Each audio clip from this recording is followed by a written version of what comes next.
আনতে বোধহয় একটুখানি একটা সিমেন্টের বস্তা, এই বাড়া তুলতে টাইম লাগে নাকি? আর এই জন্য সেই থেকে হু করে যাচ্ছে, বাড়া একটা বস্তা তুলতে পারে না। সর বাড়া সর, শিখে নে, দেখ আমি কি করে তুলি।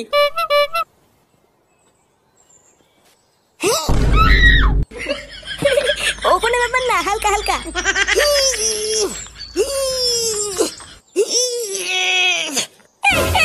উড়ি উড়ি উড়ি উড়ি উড়ি, ও মামা।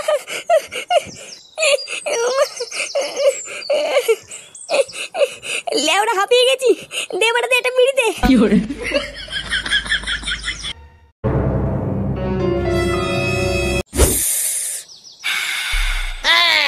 সারাদিন কাজ করার পর বিড়ি খাওয়ার মজাই আলাদা। হ্যাঁ, তা যা বলেছো। লেওড়া এই বিড়িটা খেয়ে আরেকটু কাজ করব, তারপর বাড়ি চলে যাবো। আর এই গরমের চোদনে লেওড়ার কাজ করতে ইচ্ছা করছে না। সে কি গো ফুটো, তুমি বাড়ি চলে গেলে এত কাজ কে করবে? কেন বাড়া, তোমরা করবা? সকাল থেকে কাজ করতে করতে লেওড়া আমার গাড় ফেটে গেল, আর কত